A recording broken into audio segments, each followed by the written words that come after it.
Hello, I'm Jim Cuno, president of the J. Paul Getty Trust. Welcome to Art and Ideas, a podcast in which I speak to artists, conservators, authors, and scholars about their work.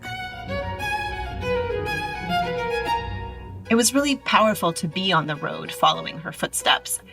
It just gave me an incredibly profound respect for her grit. In this episode, I speak with poet Tess Taylor and Getty curator Maisie Harris about the photographer Dorothea Lange.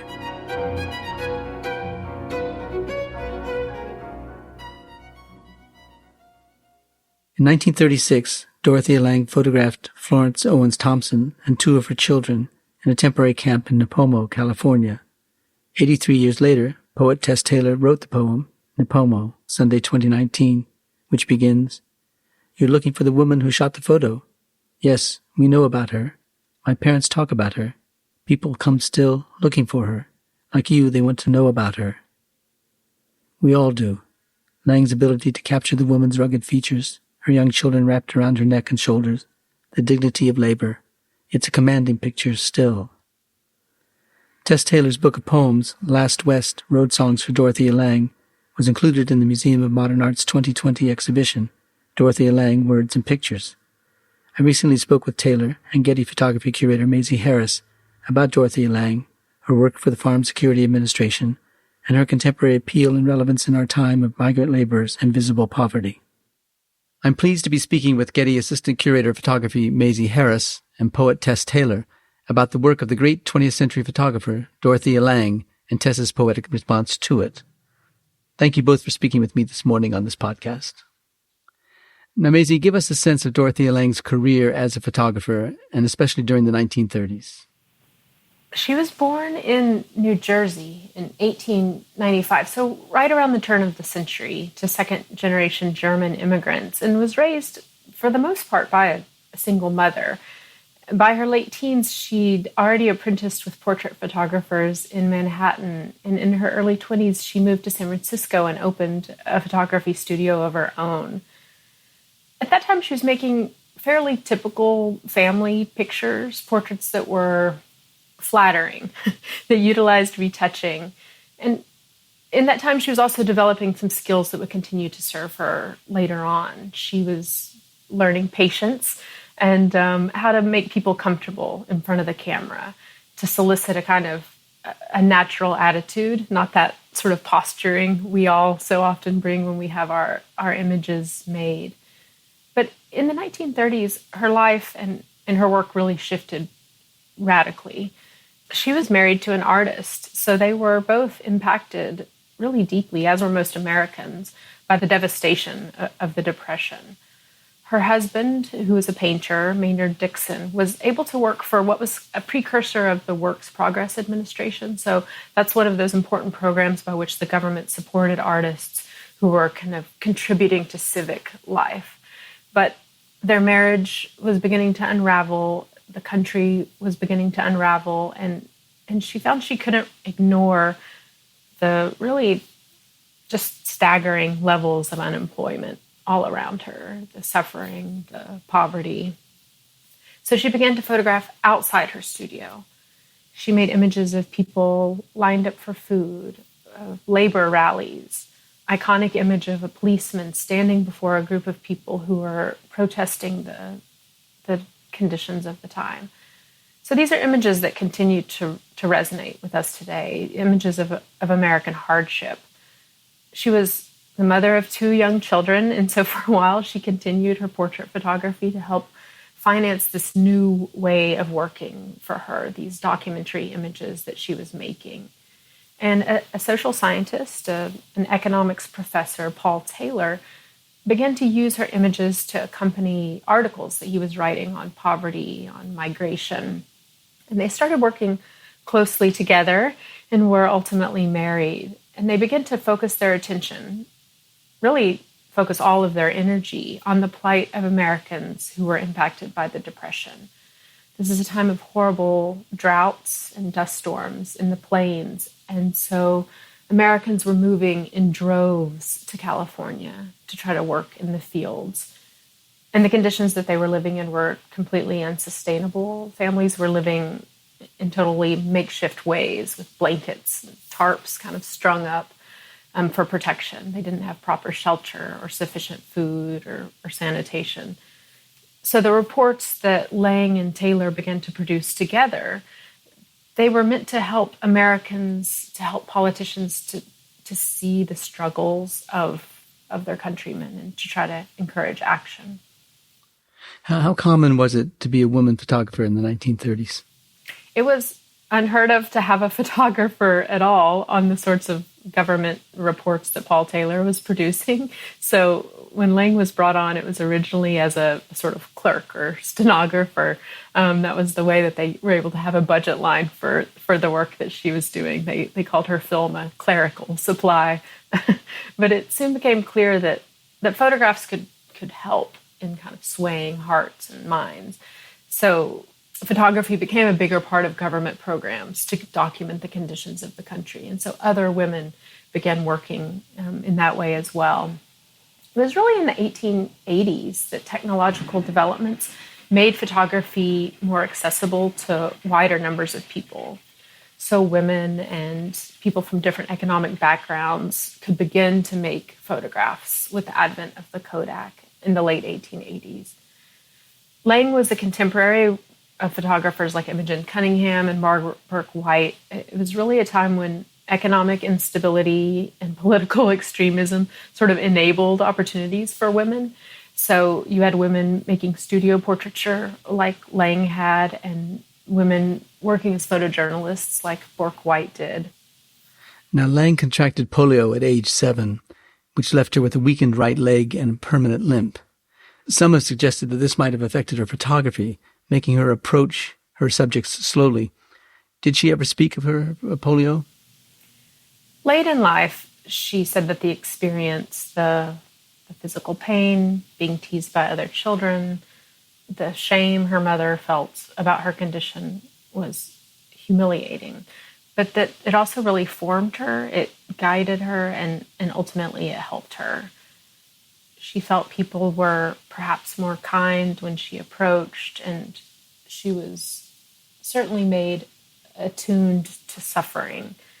The experience made her very empathetic. She didn't just look at the world, but she really listened to the people she photographed, and their words, the cadence of their speech, the rhythm of their way of talking was really important to her way of working.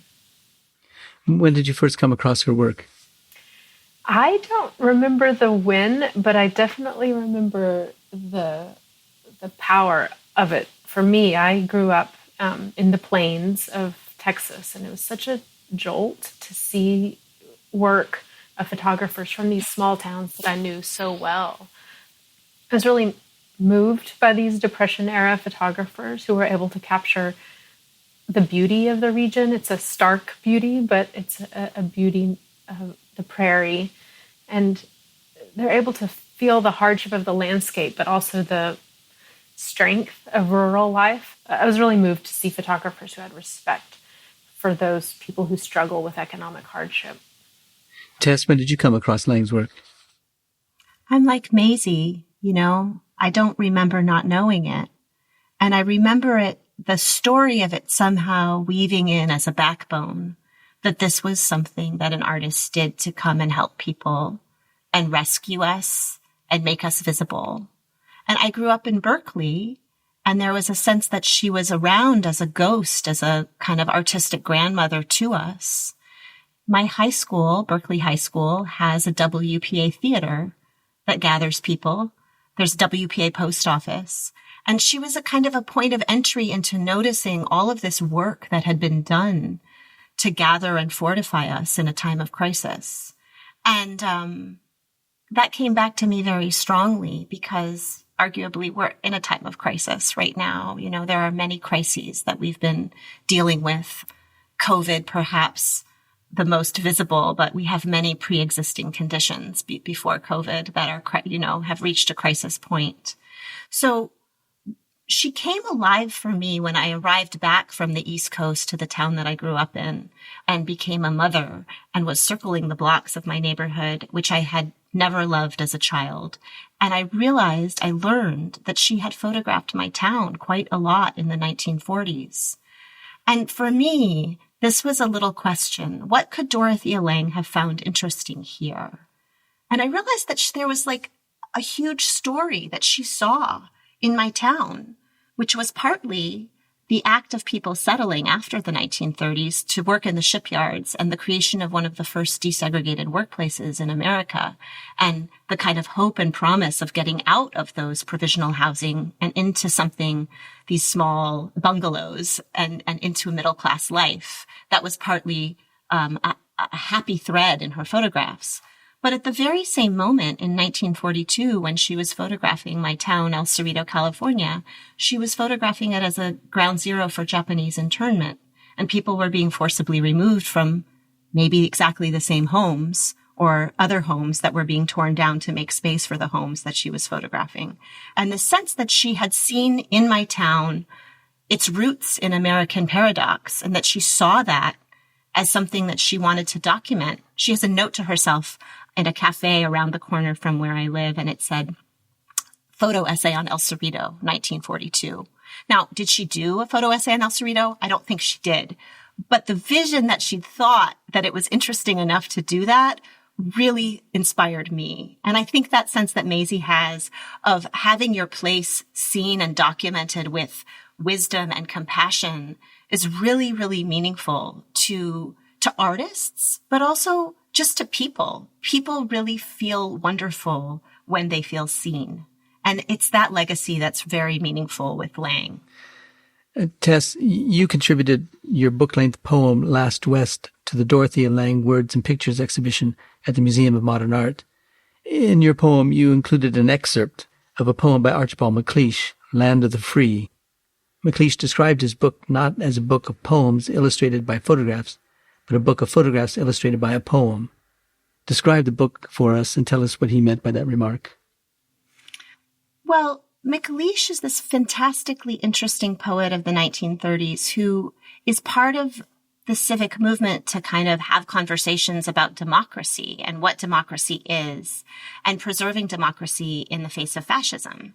And so he is really a poet who engages civic life and collaborates with a lot of artists.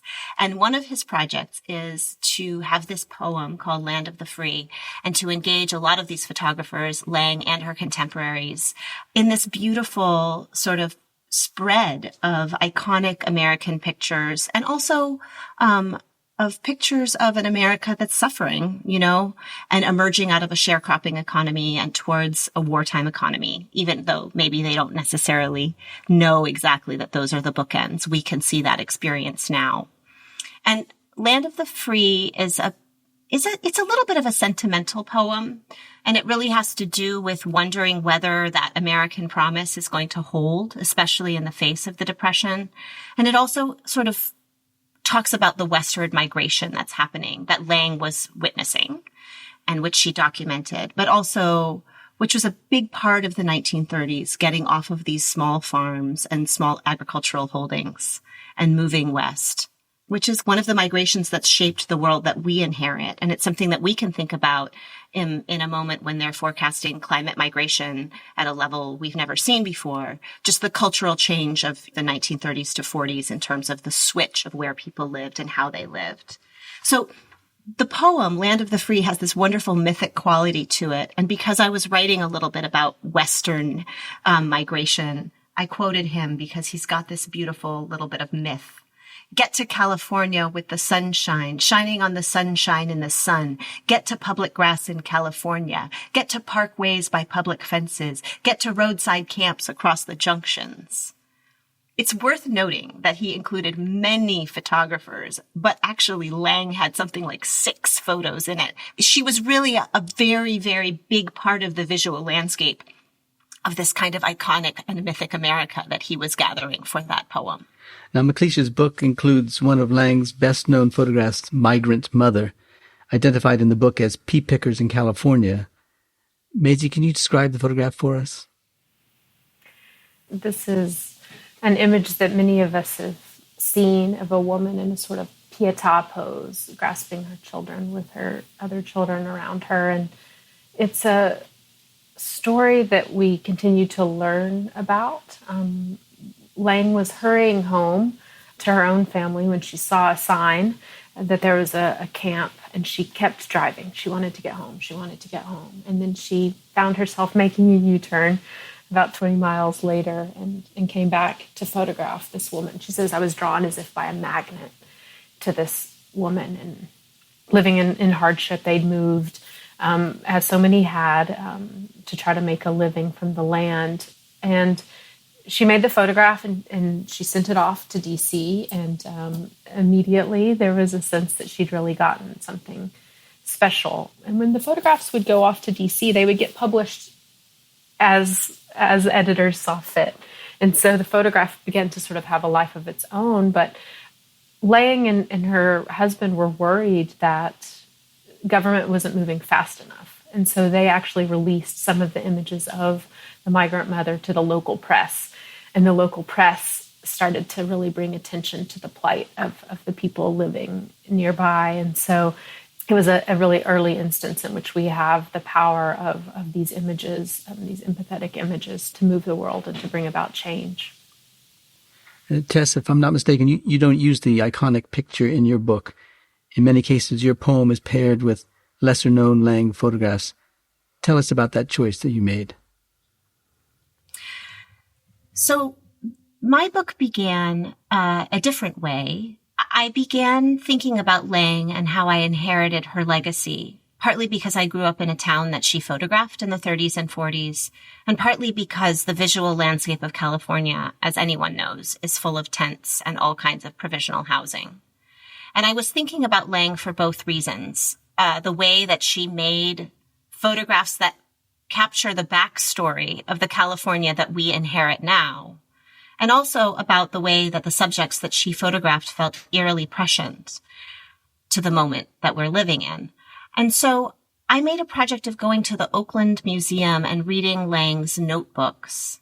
And it was really her notebooks that brought me into this project of poetry, because as well as being a photographer, Lange was a note taker.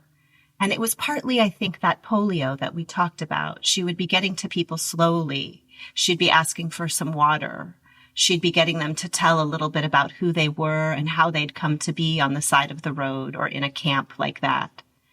And she would take their pictures, but she also had a very small notebook that she tucked in the pocket of her pants.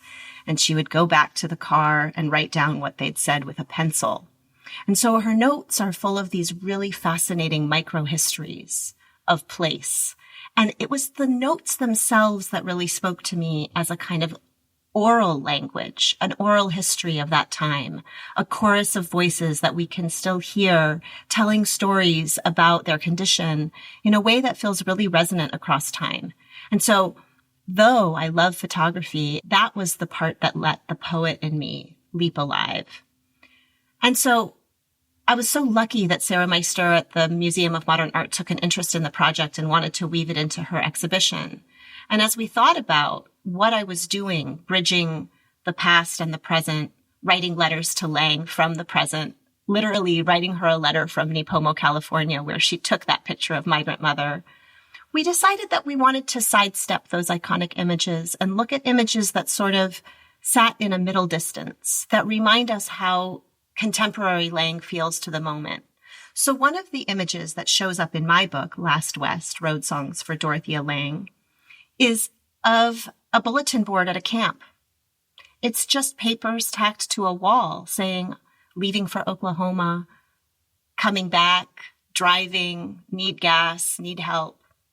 And the reason that we picked that picture is that I spent a year visiting an encampment in Berkeley called the Here There Encampment, where people who are not sheltered live together in community.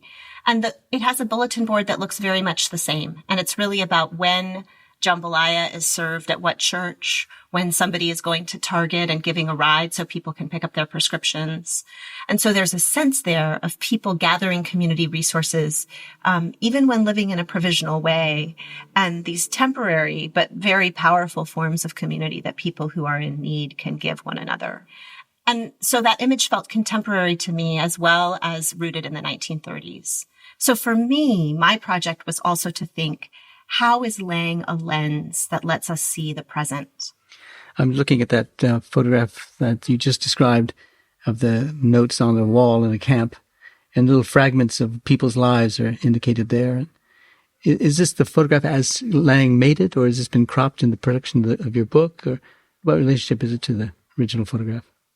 Some of them were cropped, although Lange herself cropped her photos many different ways. So it's, we get into this vision of what's the original and what's, she had these many, many contact sheets and many versions. I know, for instance, that this cover shot, which is also salt and pots on a table, sort of a dented tin coffee pot, a kind of a camp kitchen under maybe a burlap shelter. That was a picture that we picked because, again, it feels very resonant to the kind of ways that people assemble provisional shelter. And Lange was interested in that all throughout. She really was interested in, what is it that covers people? What is it that swaddles people? What is it that people use to make the body comfortable?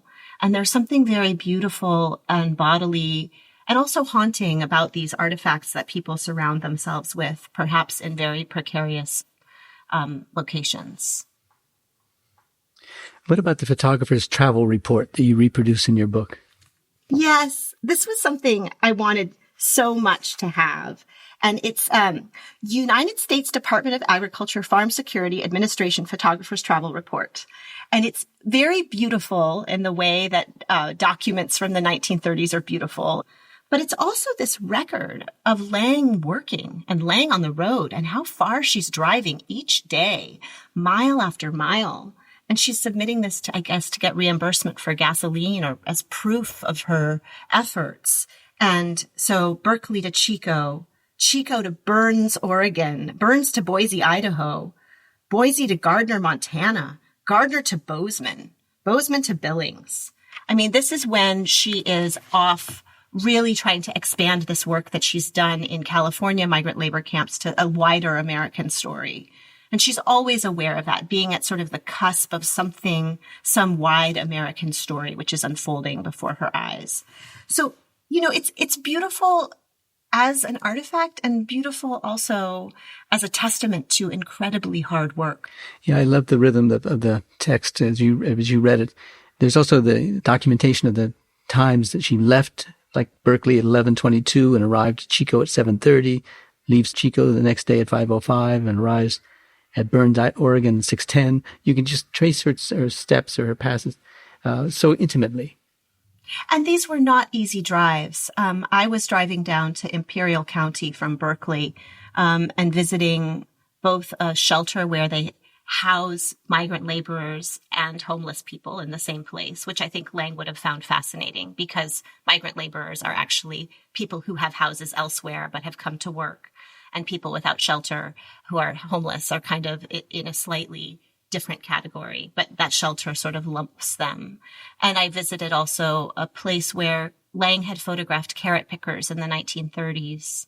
And now really just very close to those same fields is a migrant detention center that holds 782 people, which kind of is a testament to what is happening to people who are in migration today.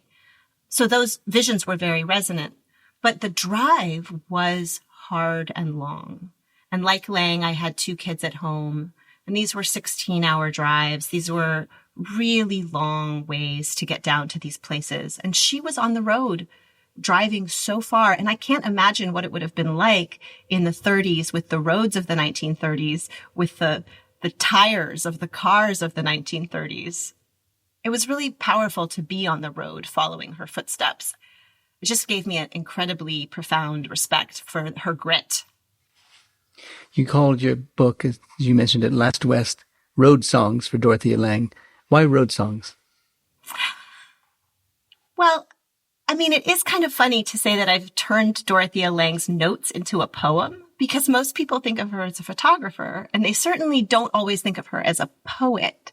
And yet, there was this way in which she has these very gritty details of people's lives. And then her contact sheets are full of these landscapes of California that just show incredible tenderness for land and for the environment.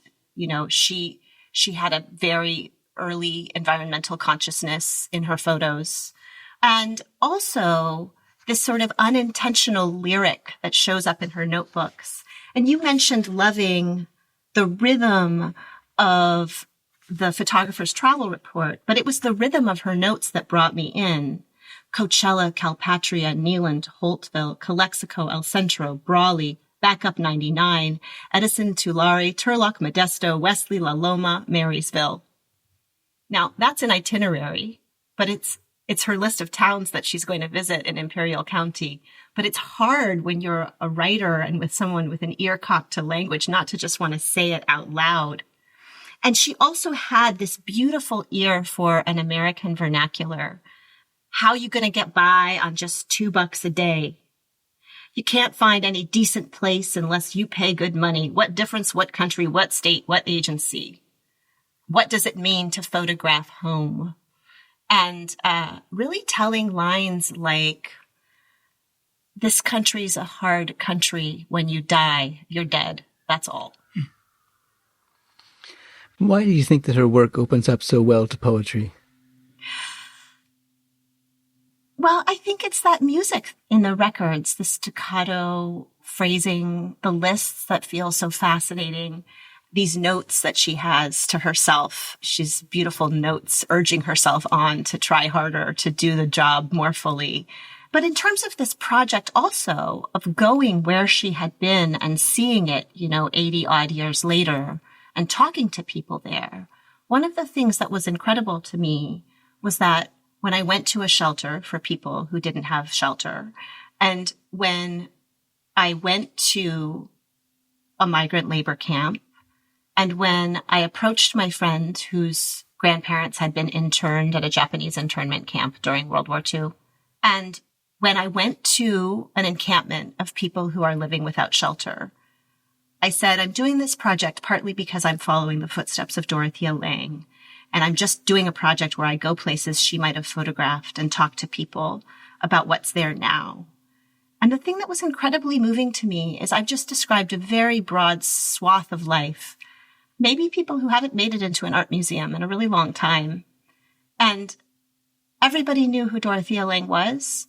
And everybody seemed to be grateful and wish to talk on her behalf. And it was this feeling that everybody seemed to understand that Lange had left a gift for them. And they knew her. Everybody knew her. Everybody knew her and felt some kind of powerful response that provoked them to be generous with me. And I was very moved by that. That was really an incredible thing to uncover.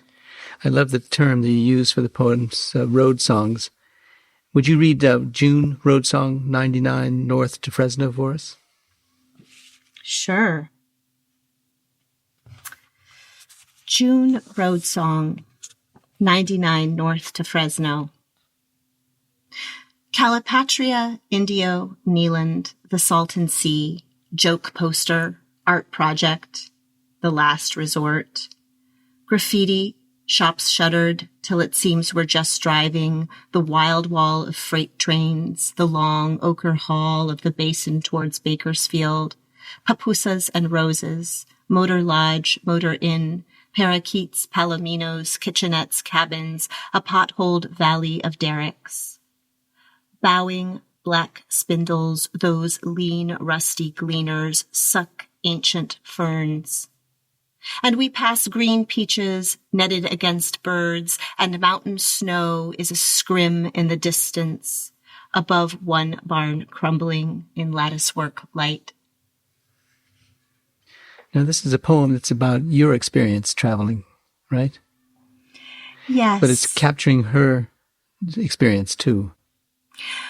There was a kind of overlay there that I was feeling all the time. And another conceit of the book is there's these poems that are, I call them the Dear Dorothea poems, where I write her a letter from the present into the past. And that's one of the things that lyric poetry can do, is sort of speak to somebody that will never receive the letter.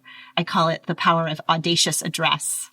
But this sense of wanting to report back to Dorothea what I'm finding and seeing, but also looking a little bit through her photographs and her lenses. So one thing that she does often is that she has these pictures with billboards. And there's a famous one called On the Road to Los Angeles, where these guys are carrying bindles on their backs and they're walking up the road away from us underneath a big billboard that says, "Next time, try the train."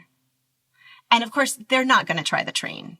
And there's that feeling of paradox that we're somewhere between the America that is being advertised and the America that we experience. She gets that so beautifully, but she loves billboards. And so in my poem, a different poem where I'm driving again on this road 99, which is the kind of like beautiful and ugly and industrial and agricultural road that cuts through California, and I think has the most traffic accidents of anywhere in the country. I mean, it's a fast, narrow, dangerous road that transports fruit and passes fields and ends up in lots of subdivisions.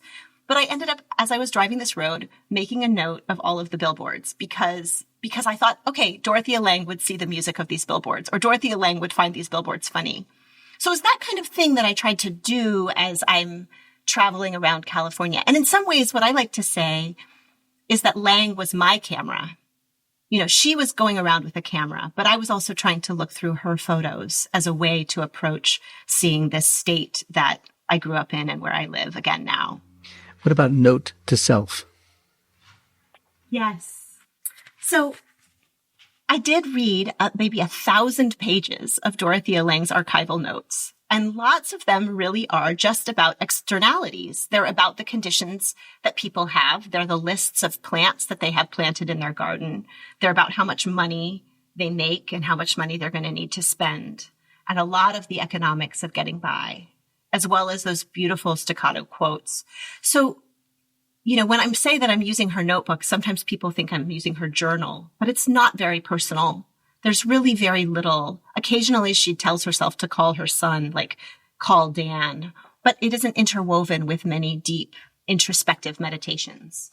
However, she does have these notes to herself. And I took them and I smashed them together into one poem. Note to self. Possible title, To Hold This Soil. Note to self. General theme of book. People left stranded by the outwash of industry in America. Note to self. US 99, the splendor and the rest of it. Note young trees. Note poor man's canyon. A subject on the move. Note to self. Really do the work. Follow the whole travel. Destination unknown. 1. The method. 2. This still blank. A book on the conditions of us. It's funny, I read that as a note on the conditions of U.S. It could be that too, but I think I feel the us in it very much. Now, the poem is opposite a photograph. Explain the layout for us, and I assume you chose the layout? I did. I worked with Sarah Meister, and this picture that's next to it was one candidate for the cover, but we didn't want something so pastoral. But this is a beautiful dirt road edging the fall of the cliffs into the sea, and a farm kind of plowed all the way up to the edge of the cliffs. And this kind of sense of the far west that we live in and the edge of the continent, and trying to plant every last inch before it cascades down to this beach below. And those of us that have driven the coast of California will have seen this many times. It's very, very beautiful. And it has a kind of haunting quality of sort of gripping the edge of the land and trying to get the last little bit of subsistence from it. And Maisie, why do you think Lange's work works so well in black and white? And then did she ever do color photography? I guess first I should say that I think we should have poets write all of our wall labels. It's so beautiful to hear you describe photos. It's like a true pleasure. So thank you for that. The black and white, I think, does some of the work that Tess is talking about. It strips away distractions. It focuses our attention. She was really artful in cropping her images to help focus attention on telling details. The gesture of a hand, lived-in skin, the play of light, these handwritten signs, these mass-produced signs. So there's this heightened awareness in black and white where you're able to really look at what she's trying to show you. I should note black and white film was calibrated for white skin, so it wasn't great at capturing a wide range of Americans. And some of the younger photographers who were working for the Farm Security Administration did start to try to shoot in color. Kodachrome movie film was introduced in the 1930s, and by the late 1930s, you were able to get color film in canisters or sheets. So photographers did have access to it, but it was incredibly expensive to print in color. The great scholar Sally Stein has worked on this topic, and she explained that for the most part, color photography was used for advertisements. So gelatin silver prints, these black and white photographs with which we're so familiar, they signaled information, and color really signaled a kind of commercialism at the time. What about this image of the map of California called Rural Rehabilitation Division, Proposed Location of Initial Camps? And is this something that you found in her archive? Or is this something that came from some other source? No, these scraps are from her archive. I didn't get exactly the notebook images that I was copying from the Oakland Museum because they weren't available in a form that was digitally transferable the best possible way. But this is a page from one of her reports that she was making. And one of the things that she was doing with Paul Taylor is really urging that there be decent housing in places where people pass through to pick crops. And in fact, working with various organizations to be sure that there were places where people could sleep and have sanitary, toilets, places to hang up their laundry and do their laundry. Otherwise, people were living in their own tents that were kind of pitched in the mud and working all day and coming back and really only having the ditch. And this was not healthy and not good for labor or food or any of it. So this is a proposal of a kind of a reform that she's working for. And to some extent, that has come true. If you go around California, there are these places where people who are migrant pickers of fruit can stay. And in other places, if you go, you'll find that they have since been torn down. And that was the case in Imperial County, where people were, they were coming as migrant workers to work in fields, but there wasn't really housing for them. And so it's a kind of a mixed bag if you look at the legacy of that now. So this map has indications on it as to what grows in certain places: cherries, hops, prunes, asparagus in one place, vegetables, peas, lettuce in another place, apricots, potatoes, cotton, onions, so forth. Why were they distinguishing where on a map in the state of California certain things grew?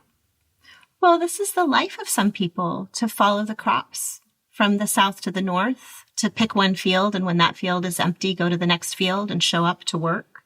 And so she's showing the maps of these migration patterns from the south to the north as things ripen.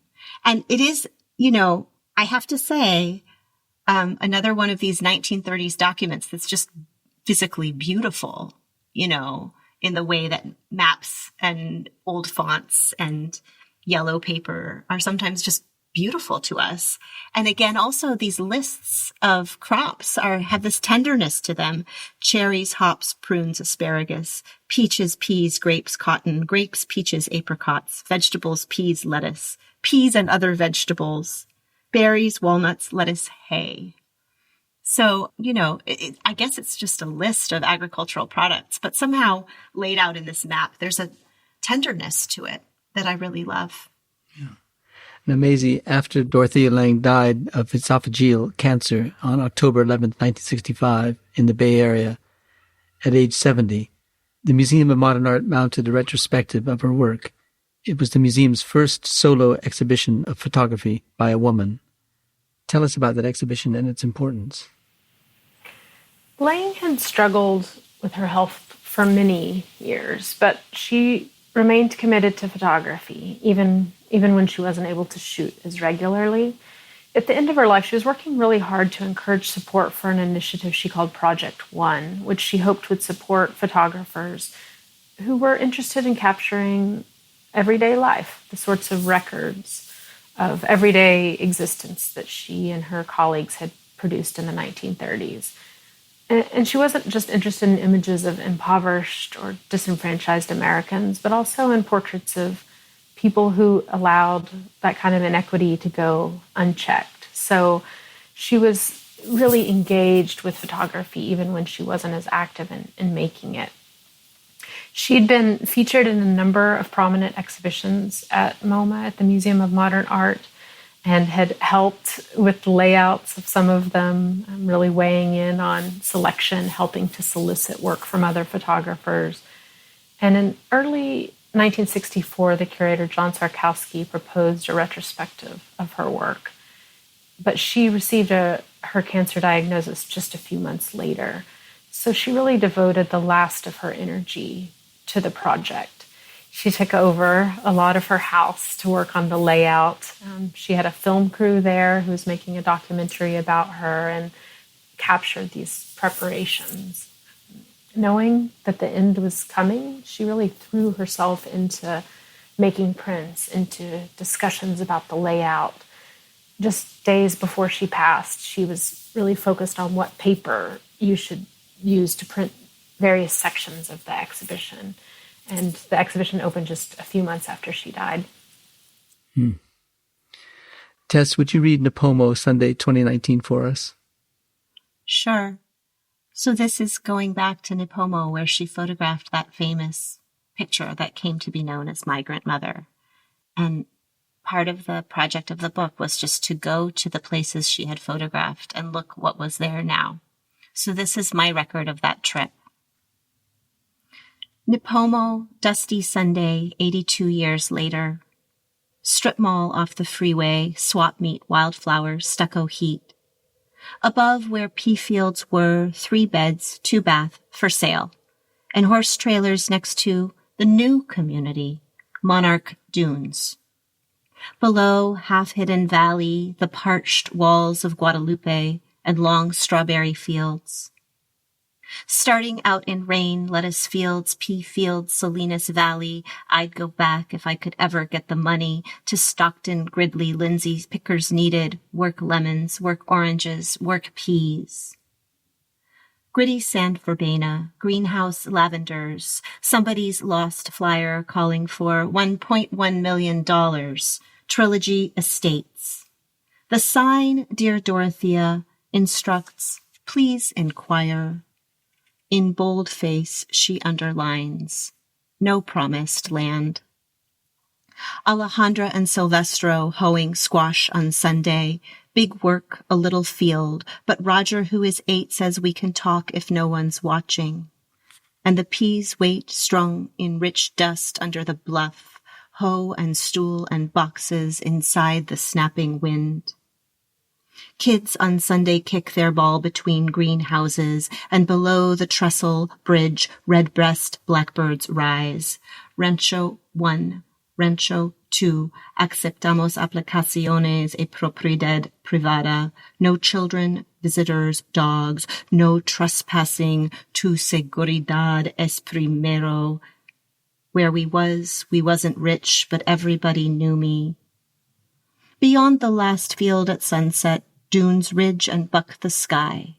Other planetary mineral under this sharp moon, wild churning Pacific, as if this could give way or begin again. Monday, 7 a.m., road full, trucks out of Santa Maria, workers opening boxes, children dropped at school, the fast work of the lettuces in high-waisted waders, hard rhythmic toss of kale, and row by thorny row the artichoke procession on after the truck. What people need: groceries, tobacco, meat, some vegetable, some fruit. At the Dorothea Lange Elementary School, the secretary frowns. We don't study her. At Jocko's Steakhouse, the bartender nods. My family's been here 150 years. Yeah, We know about her, how she photographed that woman, the people coming through. Yeah, the migrant mother. People in this town are still always coming through. That's moving and beautiful. Now, you're working with other artists who are pushing to have renewed investment in the arts as a form of some kind of economic and social repair. Tell us about that project. Yes. As part of this moment when we've become really aware of all of our precarity and the precariousness of our lives in this economy where we can become sick and a pandemic can hit. And actually, after a time when we've lived through a lot of civic unrest and public violence, there's a group of us that's beginning to say to ourselves, what do the arts have to do now? And what could we offer now as part of repair? And one of the things that I'm thinking about as we come up towards the infrastructure bill is thinking about art as infrastructural to our well-being, that feeling that people have of being seen, of being able to make. I have an article coming out in Harper's Magazine this June about the role of the arts in the peace process in Northern Ireland. I was a Fulbright there. But it's also part of this attempt to report on some of the work that's happening. There's a group of actors that are advocating for something called the Dawn Act, Defend Arts Workers Now, and other groups of artists who are trying to say, how can we invest in this force as part of the repair? What could an artist in a farm security administration do now? What could a project of gathering oral histories do now? What could we do if we asked America's artists to work building programs that brought people together and made us feel seen and helped Americans witness one another once again? And so that's just very dear to my heart. If you're interested in it, reach out.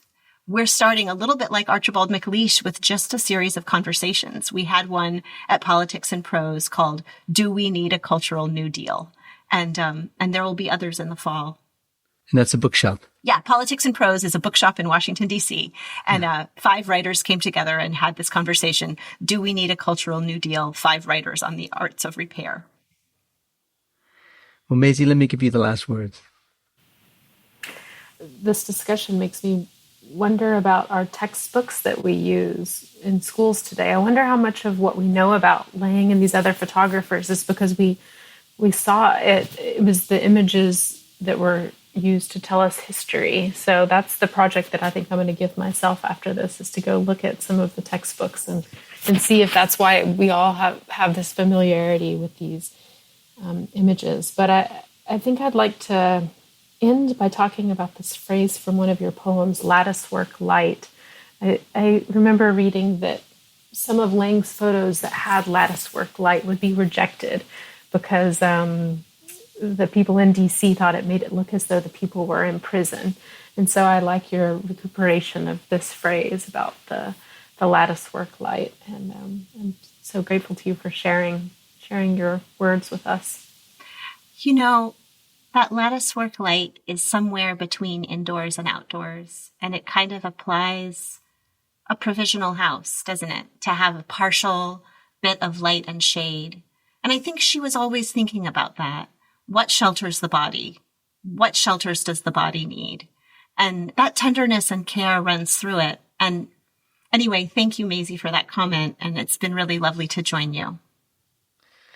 Maisie and Tess, thank you both very much. It's been a pure delight for me.